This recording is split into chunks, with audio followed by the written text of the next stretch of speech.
yakoze ikintu abandi batakoze kandi kuva uwo munsi ni nabwo ubu buzima mfite niho bwatangire none numva mbohotse mu by'ukuri ndihana rimwe na rimwe kugira ngo nawe nambwe ngo n'umukristo ariko ndashaka kwihana nsobanukirwa ko ndi umunyabyaha kandi mu by'ukuri nari nzi ko ndi umukristo. Naje kuganira n'umuntu niho ngira ngo twize gukora ikiganiro mbibabwira ari naho naje gusoma bita filimo yavuga ngo hari igihe mba numva ndi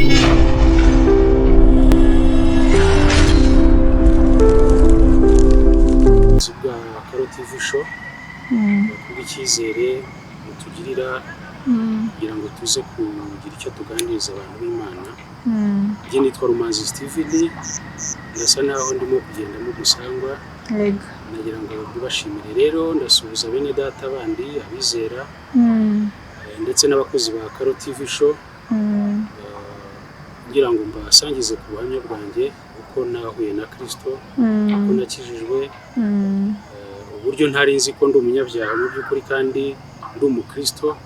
Ibyo byose rero nk'uko byamfashije ntekereza ko bishobora kugira icyo bifasha undi muntu wese urimo gutera intambwe yo gukizwa kugira ngo abone ibimukwiriye byose mu ijambo ry'Imana, akure agere ku gihagararo cya Kristo nk'uko ijambo ry'Imana rivuga. Yego, murakoze cyane. Watangire rero duha ubuhamya bwawe ko ndabizi hari abantu benshi buzafasha bazakurikirana, wenda ubu buhamya bazakurikira ari benshi. Rero nifuza ko wenda watangira uduha ubuhamya. Murakoze cyane. Nakijijwe bisa naho ntazi igihe nakijijwe mu by'ukuri kuko navukiye mu muryango wa Gikristo, menya ubwenge mama ari umukristo, mu bihugu twari turimo by'ubuhunzi menya ubwenge ndi umwana ntangira kubona mama asenga ari umukristo. Ubwo buzima rero tubukuriramo, ariko aho umuntu amaze kugenda aba mukuru ugatangira kwibaza ibyo wizera ibyo ari byo, ubundi rimwe na rimwe hari abatanabyibaza ugakomeza utyo. Ariko kubera umugambi w'Imana niko navuga kuri jye, nagiye mpura n'ubuzima gusa naho Imana ishaka kungira uko yo ishaka, ndetse nagerageza n'ibindi abantu bakora ari abana ubukubaganyi n'ibindi nk'ibyo, bikaba ibintu bingora cyane kubera kuvukira muri uwo muryango. Ariko maze guca akenge niko nabivuga, nza kugira ikibazo nari mfite, cyari ikibazo rusange cy'ubuzima bitewe n'ubuzima twari turimo, ubuzima bw'uburushyi abantu cyane cyane nk'ababyeyi b'abadamu bakunze guhura nabwo bitewe n'urushako. Ibyo byose byatumye ngira ubuzima busharira, bikansaba rero kwisanga ndi bukenere gusenga cyangwa se gukurikiza uburyo nabonanye mama. Najyaga ari nabyo nshimira mama, nagiye mbona kenshi duhura n'ibyo bibazo, twaba dusinzire nk'abana njye nkakanguka numva arimo gusenga, kandi ibintu byose yavugaga yashyiragamo gusengera abana be, akavuga ati data waravuze ngo uri se w'imfubyi ukaba umugabo w'abapfakazi, uhaye aba bana banjye kandi niba nakuzabahe kumenya. Ibyo byose byankoraniragamo rero ntangira kwibaza, ariko ibibazo turimo nkabona biranambuza amahirwe rimwe na rimwe bitewe no kugira inshingano n'umwana wasenga nka mama. Umunsi umwe nza kujya ahantu ndiherera nk'uko abarokore babigenza, ndasenga. Nari mfite twari dufite nyine situation mbi mu buzima, saba Imana ngo Imana yakoze ibyo mama yajyaga yisaba kuri twe bikabaho. Ndavuga Mana nanjye ndagira ngo umpe ibyo ngusaba. Ariko urumva nasengaga nk'uko mama, nigana mama uburyo yasenga. N'ubwa mbere nagize inzozi, ubwo n'ubuhamya njya ntanga, kandi mu by'ukuri sinari nzi n'ibintu by'Imana, sinasomaga Bibiliya, ntabwo ari ibintu kuko nari umwana icyo gihe. Noneho nza kubona izo nzozi nabonaga ngo abantu bajya mu ijuru. Urumva ni ibintu abantu benshi bashobora kurota, ariko bisa naho bijya bitera urujijo bamwe. Noneho ngo mbona nijye usigaye ariko uko gusigara nsanga nsigaye kuko nasuzuguye mama. Nibuka umunsi umwe nacirira imbwa kibwana kandi mama yangaga imbwa, ariko umutima urababara kuko ntabwo twari twarabanye ngo abe mwiyumvemo nka mama bitewe nyine n'ibyo bibazo by'urushako. Rero akatwitwararika cyane cyane igihe umuntu mukuru akanyitwararika, ariko mu by'ukuri sinari nzi ko umutima we wababaye. Aho rero niho Imana yansanze inyibutsa ko nkwiye gusaba mama imbabazi. Mva mu nzozi ariko mbura aho mbihera n'ubwana n'iki, ariko menya ko ijuru ririho. Icyo nicyo kintu cya mbere namenye. Ubwo ni inkuru ntajyamo nonaha bitewe n'ubuhamya uburyo nanjye nahuye na Kristo. Ibyo binyibikamo menya ko ijuru ririho. Urwo rugendo rwanjye rero rwatangiriye aho. Mu buzima bwanjye nubahaga ibintu nabonanye mama, gusoma ijambo ry'Imana cyane binkukiramo, kandi uko nagendaga nsoma ibyanditswe niko nahuraga n'ibyo nshobora kwibazaho kurusha umuntu udashobora gusoma. Umunsi umwe urabona iyo umuntu amaze gukura utangiye kuba agasore, nkagerageza ibisa n'iby'abandi bana, ariko kuko utabimenyereye rimwe na rimwe hari ibyaha utabasha gukora. Ari nacyo mbwira abantu bafite abana bavukiye mu miryango ya Gikristo, mu by'ukuri iyo ubaye hafi uwo mwana rimwe na rimwe bishobora kumufasha kugira ngo atazakura yumva ubukristo bimeze nka sosiyete, ushobora kubaho mu buzima umuntu akora ibyo ashaka, umuntu akibwira ko ari uko gukizwa, ariko mu by'ukuri gukizwa ni uguhura na Kristo. Umunsi umwe rero numva umutima wanjye nshaka kumenya Imana mu buryo bukwiriye, nk'uko nasomaga ibyanditswe abantu babanye na Kristo, abantu intumwa, itorero rya mbere, nsanga hari ikintu mbura. Ariko nkaba icyo kintu cyo kumenya ko ijuru ririho kingumamo. Umunsi umwe rero ari naho ubuhamya bwanjye bushingiye. Nza kumva byari mu gitondo, umunsi umwe nza kumva mbyukana umutima, numva umutima wanjye mfite amarira menshi, ariko nkibaza kuki numva ameze. Noneho abantu bambonaga nabahishaga isura yanjye kuko numvaga mvuga abantu baraza kunyibazaho gute, ariko nkumva umutima wanjye, nkumva ijwi. Ibyo byose nabinyuragamo, ariko nkagira n'amahirwe yo kujya numva ibyo numvaga bitambaho, kumva ijwi, numva abandi ngo Imana irakuvugisha. Numvaga ari ibintu bidasanzwe. Icyo gihe rero numvaga umutima wanjye ndimo gusabwa gusenga, numvaga hari ijwi rimbwira ngo senga senga senga. Iryo jwi kugira ngo ntuze cyangwa se ngire amahoro, nashatse ahantu njya gusengera jyenyine, ndavuga Mana ndashaka ko umbwira impamvu. Ntangira gusenga, ariko uko ntangiye gusenga nkumva umutima wanjye urambwira ngo uri umunyabyaha. Numvaga iryo jwi rimpatira, risa naho nintumva ibyo riri burushaho nkumva ndi buture icyahari.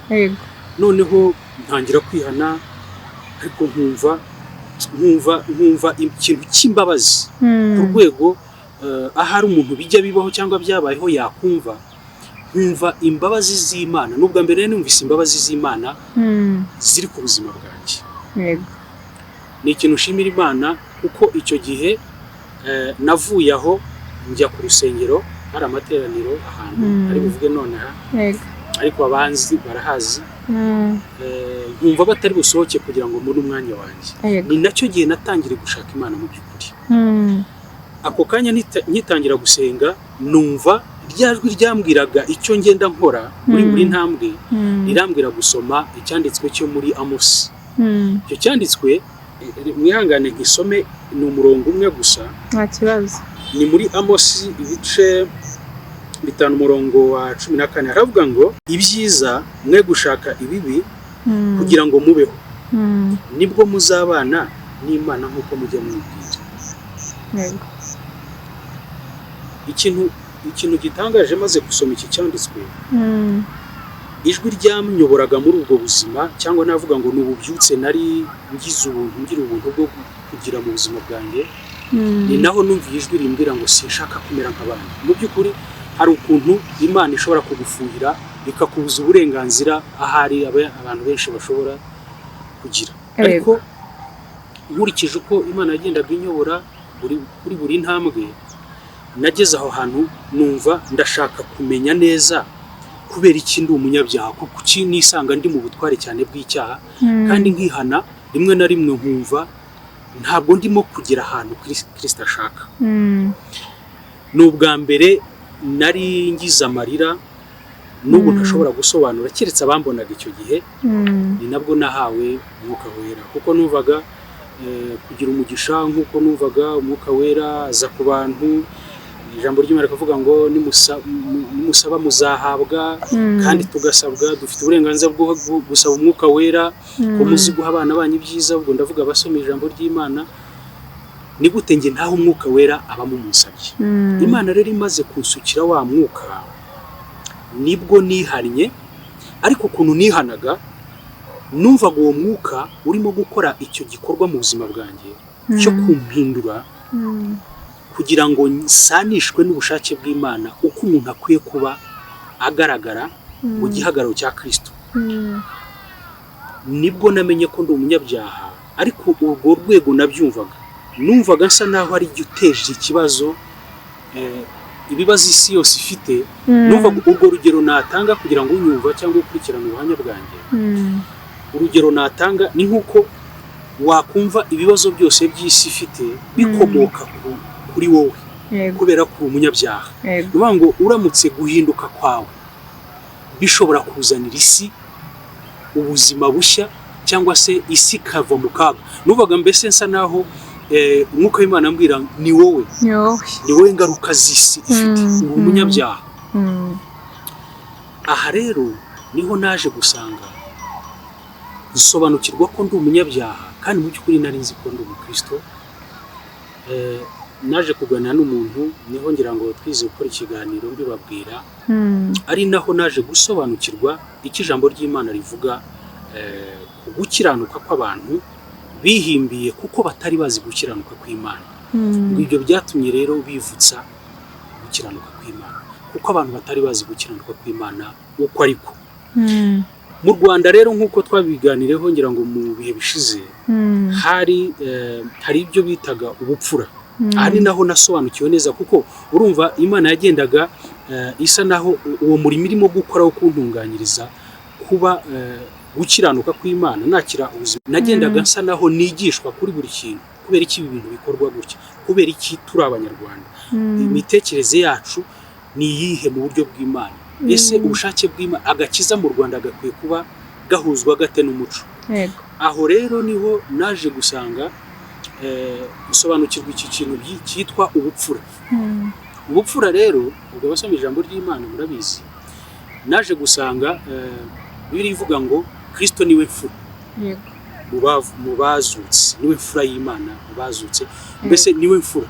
Mu gihe mu Kinyarwanda ubupfura ari ugukiranuka kw'Abanyarwanda, bibonamo nk'igihagararo cyo kwiganwa, nk'imico ndanga yo kwiganwa. Ariko kandi ijambo ry'Imana rikavuga ku bupfura nanone nko ku abera bo mu isi, nibo mfura Imana yishimira. Mu gihe mu Kinyarwanda twe twumva ko imfura ari umuntu, mu busobanuro bw'ubupfura bisobanura umuntu wese wifitemo kwirwanya, akitsinda, akica ku ngeso ishobora kumutera imibanire mibi na bagenzi be. Twabivuzeho. Ariko kandi uko gukiranuka twiyumvamo nk'ubupfura, ukumvura umuntu uzi kubasha kwitangira, ukirwanya, ukibuza, noneho kugeza ubwo umuntu yitwa imfura, cyangwa se akitwa inyangamugayo, n'andi mazina bitaga uwo muntu wo kwiganwa bitewe n'imirimo imuranga. Usanga nanjye uko niko nibwiraga, kubera ko nshobora kubasha kwibuza ikintu kandi nkagishobora, ndetse no kuvukira muri wa muryango wa Gikristo nkasanga hari ibintu ntashobora, ariko suko ari Kristo ubishoborera muri jye, ahubwo jyewe nisangaga ari jye ubikora, nka kwa gukiranuka kw'abantu. Bibiliya rimwe na rimwe yita ubushwambagara, cyangwa se ibizinga. Nanjye rero nari mfite uko gukiranuka kw'ibizinga, cyangwa se gukiranuka kwacu kw'abantu kwitwa ubushwambagara. Nyuma uko njye nasobanurirwa, Imana irusha kugenda inyigisha, nibwo naje gusanga nanjye ari cyo kintu nzira.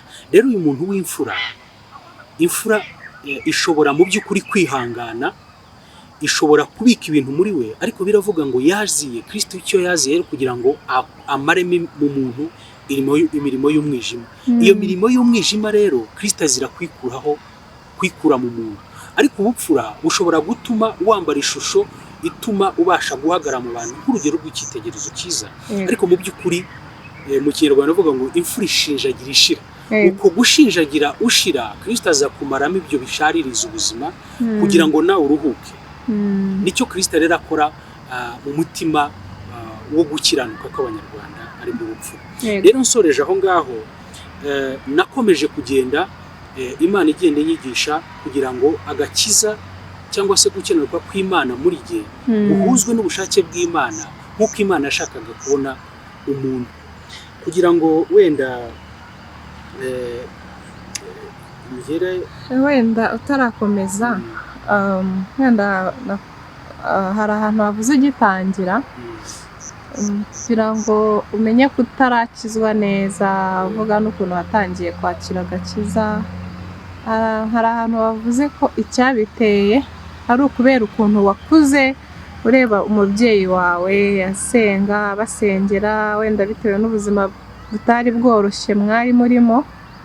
Wenda hari nk'abakunzi bashaka kuba badukurikiriye Halo TV show. Ese sinzi, umuntu wenda ashaka kwibaza akavuga se icyo gihe byabaga bimeze bite? Hari n'aho wavuze uravuga uti warose inzozi, uvuga ko Imana nyine yakweretse kuko mba gusaba umubyeyi imbabazi, ariko ukabura nyine ukajya ubura ahantu wahera. Hanyuma wenda tugarutse aho ngaho, wenda tutiriwe tujya mu bindi byinshi, uradusobanurira aho ngaho wenda ese waje kumusaba imbabazi cyangwa uri uzazimusaba?